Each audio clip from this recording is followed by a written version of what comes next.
الرجیم بسم اللہ الرحمن الرحیم۔ آج ہمارا درس سورہ عبس پارہ نمبر 30 لیسن نمبر 1 آیا نمبر 1 بیان کر رہا ہوں۔ سورہ عبس جس کو سورہ صفر بھی کہا جاتا ہے، یہ سورہ مکہ مکرمہ میں نازل ہوا۔ اس سورہ میں آیتوں کی تعداد 42 ہے۔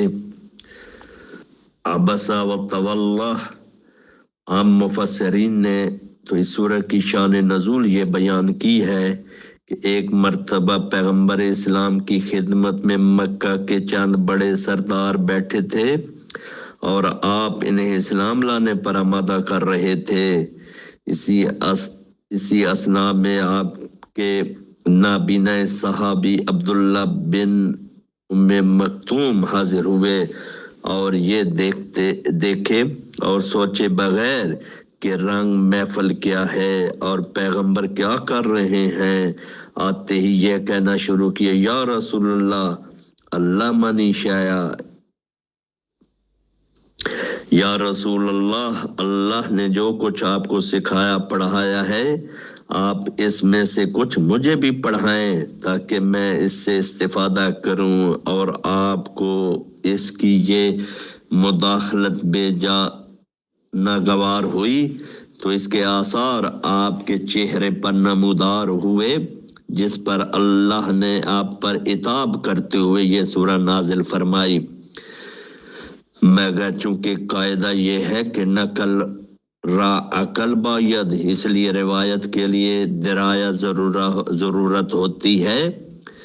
یہ روایت چونکہ خلق عظیم کے مالک پیغمبر اسلام اور کفار سے بھی تر شروع نہ کرنے والے مجتبی کی شان کی سراسر منافی ہے، اس لیے سورہ کی یہ شان نزول قابل قبول نہیں، بلکہ اس کی اصل شان نزول وہ روایت ہے جو امام جعفر صادق علیہ السلام سے مروی ہے کہ ایک بار پیغمبر اسلام کی بارگاہ میں چند معزز صحابہ کرام تشریف فرما تھے، جن میں ایک مالدار بزرگ بھی تھے جو بنی امیہ کے چشم و چراغ تھے۔ اتنے میں عبداللہ بن ام مکتوم نابینا صحابی پیغمبر اکرم کی خدمت میں حاضر ہوا اور آپ نے اسے بزرگ کے آگے بٹھا دیا، جس کی وجہ سے اس کی ناک پھون چڑھائی، منہ پھیر لیا، جس پر خدا نے یہ عتاب آلود آیت نازل فرمائی۔ مجمع البیان تفسیر ابو الفتوح رازی، تاکہ جو اس مالدار کی مذمت ہو وہاں ابن مکتوم کی دلجوئی بھی لوگوں کو ما یدریک، اس کے بعد والے مخاطب کی صیغوں سے یہ غلط فہمی پیدا ہوئی کہ اس مخاطب حضرت ہیں، حالانکہ علم بیان والی سے سند التفات کار فرما ہے وہی شخص جس سے بدخلقی صادر ہوئی، پہلے غائب کی صیغوں سے اس کا ذکر کیا گیا اور اب ایک دم سے اسے مخاطب کر کے اس کی سرزنش کی جا رہی ہے۔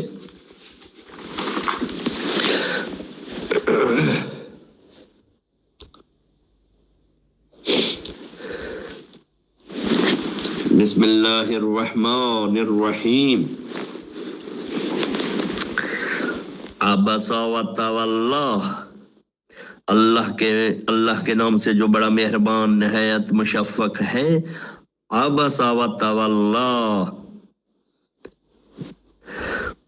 اس نے ناگواری کا اظہار کیا اور منہ پھیر لیا، ان جاءہ الاعمی، کہ اس کے پاس ایک نابینا آ گیا، وما یدریک لعلہ یزکا، اور آپ کو کیا معلوم ہو سکتا ہے کہ وہ پاکیزگی اختیار کر لیتا، او یذکر فتنفعہ الذکری، یا نصیحت کو قبول کرتا اور نصیحت اسے فائدہ پہنچاتی، اما من استغنا، لیکن جو شخص دین سے بے پرواہ ہے، فأنت لہو تصدی، آپ اس کے لیے زیادہ اہتمام کر رہے ہیں، وما علیک الا یزکا، اگر وہ پاکیزگی اختیار نہ بھی کرے تو آپ پر کوئی ذمہ داری نہیں،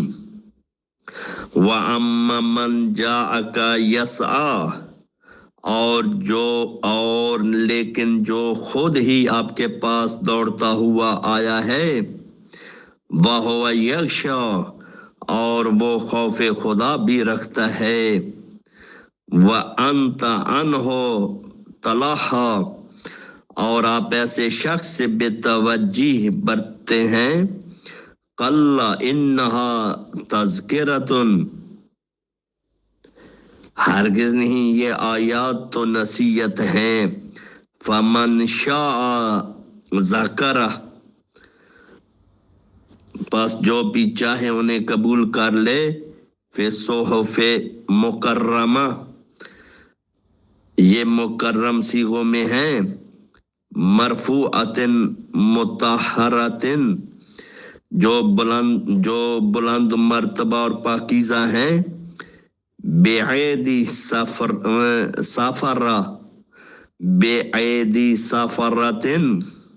اور ایسے لکھنے والوں کے ہاتھ میں، کرام بررہ، جو عزت دار اور اطاعت گزار ہیں۔ ان آیات کی تفسیر، عبس و تولی، اس نے ناگواری کا اظہار کیا اور منہ پھیر لیا، ان جاءہ الاعمی، کہ اس کے پاس ایک نابینا آ گیا۔ تفسیر مجمع البیان میں امام صادق سے مروی ہے، یہ آیت بنی امیہ کے ایک شخص کے بارے میں نازل ہوئی، وہ پیغمبر اکرم کی خدمت اقدس میں موجود تھا، اتنے میں ابن ام مکتوم تشریف لائے۔ جب اس شخص نے ابن مکتوم کو دیکھا تو اس سے نفرت کا اظہار کیا، خود کو سمیٹا، ناگواری چہرے سے نمایاں ہو گئی اور اس سے منہ موڑ لیا۔ اللہ تعالیٰ نے اس بات کو حکایتاً بیان فرمایا ہے، اس عمل کو ناپسندیدہ قرار دیا، ما یدریک لعلہ یزکا، اور آپ کو کیا معلوم ہو سکتا ہے کہ وہ پاکیزگی اختیار کر لیتا، فرمایا یعنی وہ پاک و پاکیزہ ہو جاتا، او یذکر فتنفعہ الذکر، یا نصیحت کو قبول کرتا اور نصیحت اسے فائدہ پہنچاتی، فرمایا اس سے رسول اللہ صلی اللہ علیہ وآلہ وسلم نصیحت کرتے، اما من استغنا، لیکن جو شخص دین سے بے پرواہ ہے، فانت لہو تصدی، آپ اس کے لیے زیادہ اہتمام کر رہے ہیں، آپ اس کا استقبال کر رہے ہیں۔ فرمایا جب کوئی غنی آتا ہے تو اس کے لیے زیادہ اہتمام کرتے ہیں اور اس کی شان بڑھاتے ہیں، وما علیک الا یزکا، اگر وہ پاکیزگی اختیار نہ بھی کرے تو آپ پر کوئی ذمہ داری نہیں ہے، اگر وہ دولت مند ہے تو آپ کو فکر کی ضرورت نہیں کہ وہ پاک تھا یا پاک نہ تھا، وَأَمَّا مَنْ جَاءَكَ يَسْعَىٰ، اور لیکن جو خود ہی دوڑتا ہوا آپ کے پاس آیا ہے، فرمایا اس سے مراد ابن ام مکتوم رضی اللہ عنہ ہیں، وَهُوَ يَخْشَىٰ، اور وہ خوف خدا بھی رکھتا ہے، فَأَنْتَ عَنْهُ تَلَهَّىٰ، آپ ایسے شخص سے بے توجہی برتتے ہیں، اس کی جانب توجہ مبذول نہیں کرتے۔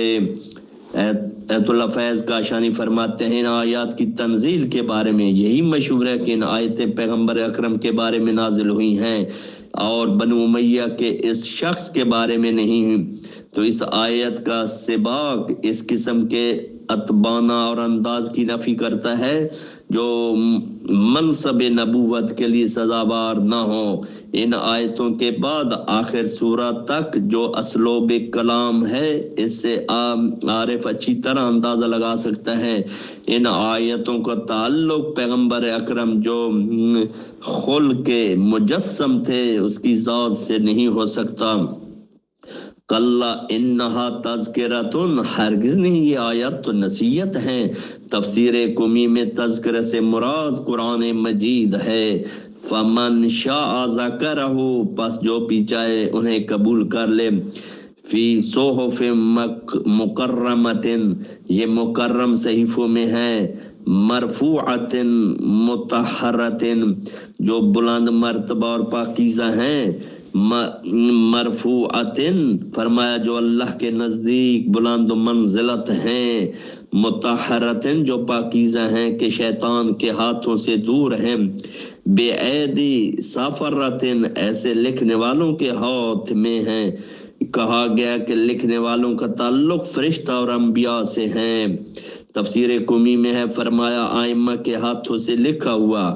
کرامن بررتن، جو عزت دار اور اطاعت گزار ہیں۔ تفسیر مجمع البیان میں امام صادق سے مروی ہے، قرآن کا حفظ کرنے والا، اس پر عمل کرنے والا، ان کاتبین کے ساتھ جو عزت دار اور اطاعت گزار ہیں۔ والسلام علیکم ورحمۃ اللہ وبرکاتہ۔ الشیطان الرجیم، بسم اللہ الرحمن الرحیم۔ آج کا درس ہمارے لیے اور آپ لوگوں کے لیے سعادت ہے کہ آج کا درس میں سید الشہداء امام مظلوم امام حسین علیہ السلام کے حرم اطہر سے بیان کر رہا ہوں۔ خدا نے سعادت نصیب فرمائی زیارت کے لیے۔ میں آپ تمام اہل گروپ کی طرف سے اور آپ کے جملہ مرحومین کی طرف سے نائب الزیارت تھا سید الشہداء کی زیارت اقدس پر۔ آج ہمارا درس سورہ عبس پارہ نمبر 30 آیت نمبر 17 لیسن نمبر 2 بیان کر رہا ہوں۔ بسم اللہ الرحمن الرحیم۔ قتل الانسان ما اکفرہ، انسان ہلاکت میں پڑ جائے وہ کتنا ناشکرا ہے۔ من ای شیء خلقہ، ذرا سوچے کہ اللہ نے اسے کس چیز سے خلق فرمایا۔ من نطفۃ خلقہ فقدرہ، نطفے سے پیدا کیا پھر اس کی تقدیر بنائی۔ ثم السبیل یسرہ، پھر اس کے لیے راستے کی آسانیاں فراہم کر دیں۔ ثم اماتہ فاکبرہ،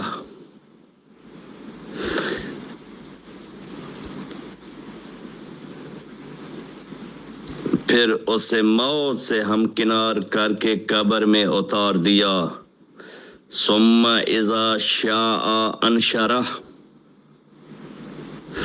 پھر جب چاہے گا اسے دوبارہ اٹھائے گا۔ کلا لما یقظ ما امرہ، ہرگز نہیں انسان کو جو حکم دیا تھا اس سے اس نے پورا نہیں کیا۔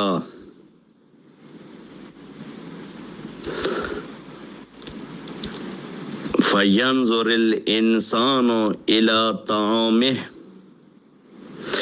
انسان کو چاہیے کہ اپنی غذا پر نظر کرے۔ أَنَّ سَبَبْنَا الْمَاءَ صَبًّا، ہم نے پانی برسایا جیسا برسانا چاہیے تھا۔ ثم شققنا الارض شقا، پھر ہم نے ہی زمین کو کما حقہ شق کیا۔ فَأَنبَتْنَا فِيهَا حَبًّا،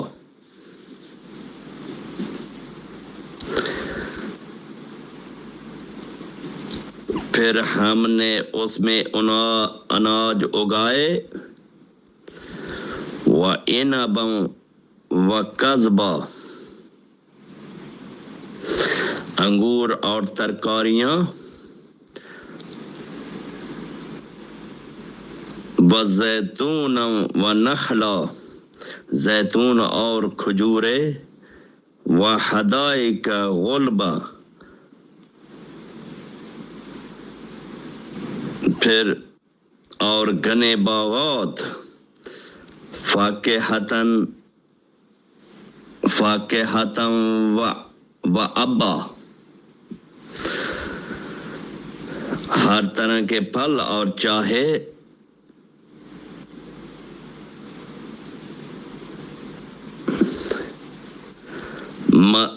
متاعًا لکم ولأنعامکم، متاعزیز خود تمہارے لیے اور تمہارے مویشیوں کے لیے۔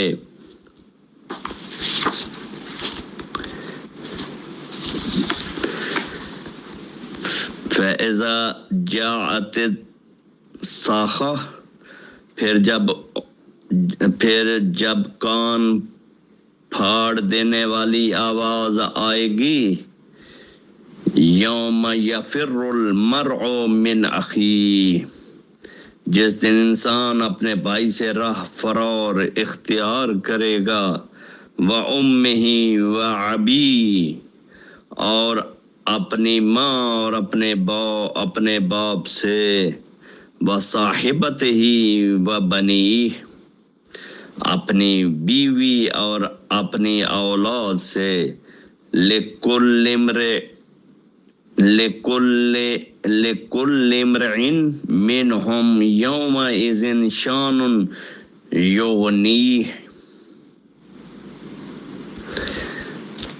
اس دن ہر شخص اپنی حالت میں مبتلا ہو کر دوسروں سے بے پرواہ رہے گا۔ ضاحکۃ مستبشرہ،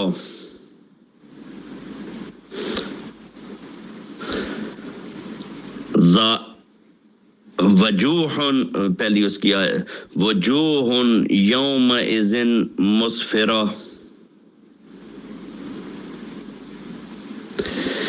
کچھ چہرے اس روز چمک رہے ہوں گے۔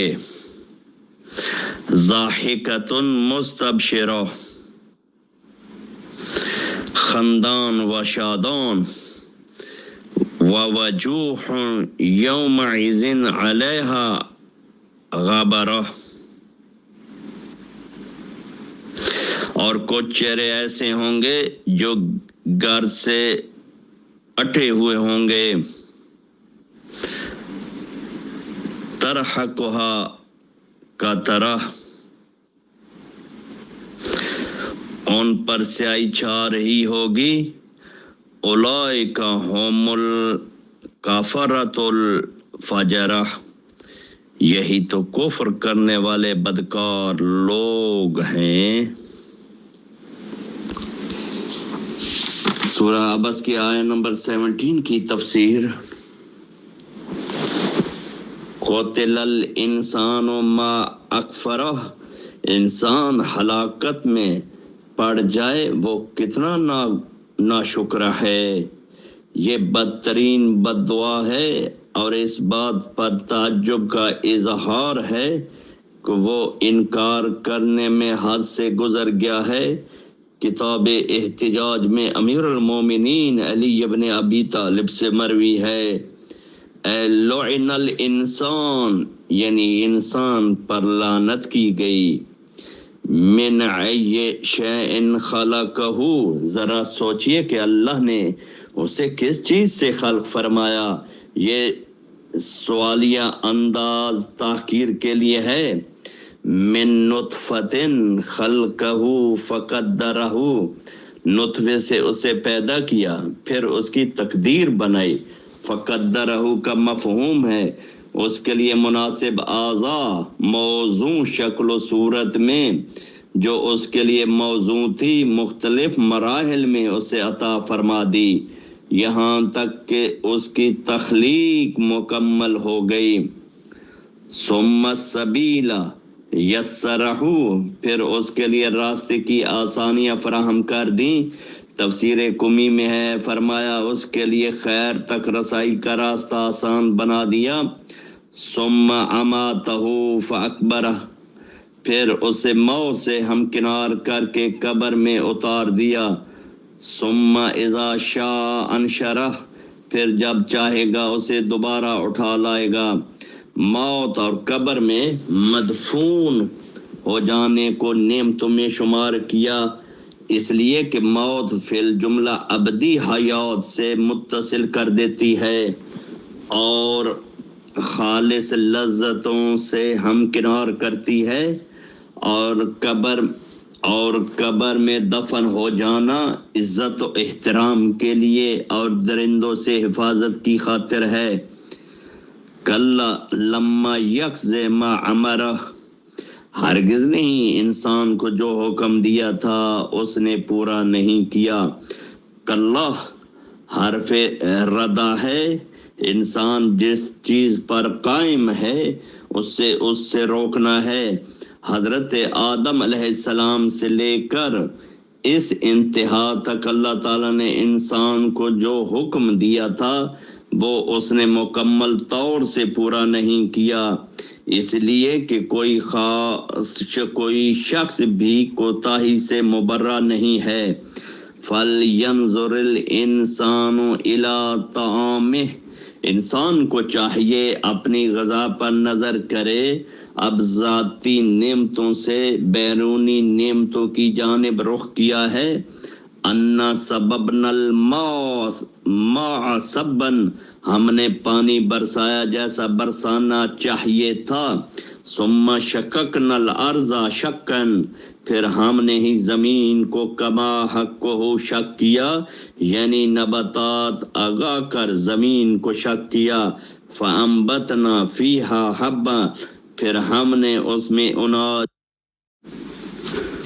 فانبتنا فیہا حبا پھر ہم نے اس میں اناج اگائے. وعنبا وقضبا اور انگور اور ترکاریاں اگائیں. قضب کے معنی ہیں تازہ چارہ ساگ. تفسیر قمی میں فرمایا قضب سے مراد الگ تو گھاس بھونس جانوروں کا چارہ. وزیتون ونخلا اور زیتون اور کھجوریں.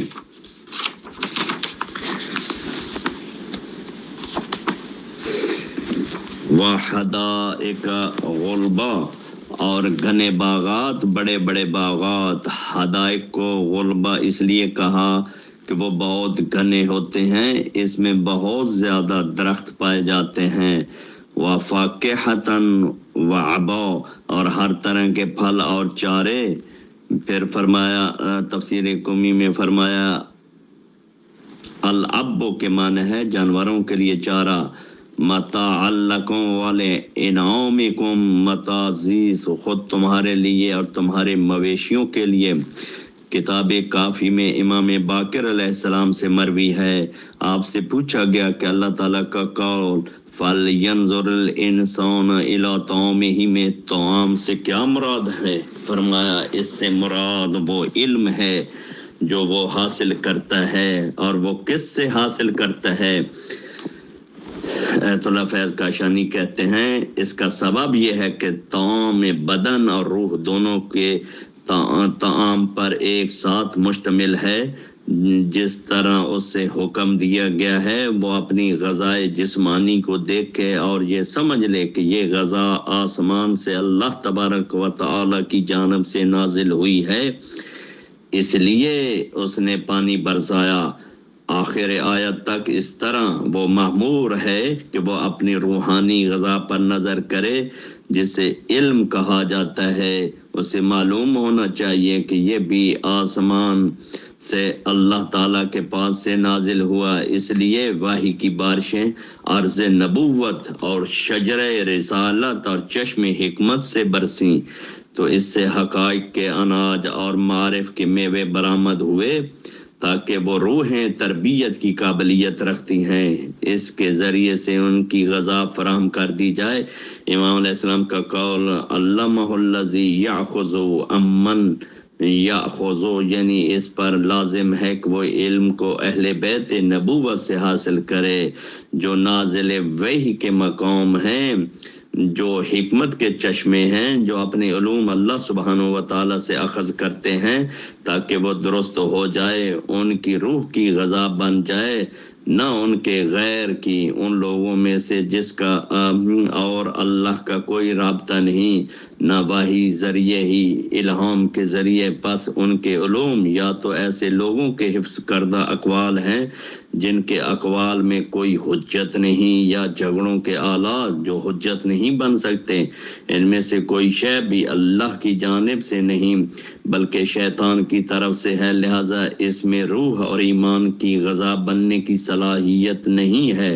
اور جب آیت کی تفسیر ظاہر ہے تو اس سے کوئی تعرض نہیں کیا، البتہ اس کی تعویل کو پیش کرنے کی کوشش کی۔ تحقیق تو یہ ہے کہ لفظ سے پہلے ہی مرتبہ دونوں مفاہیم مراد لیے جا سکتے ہیں۔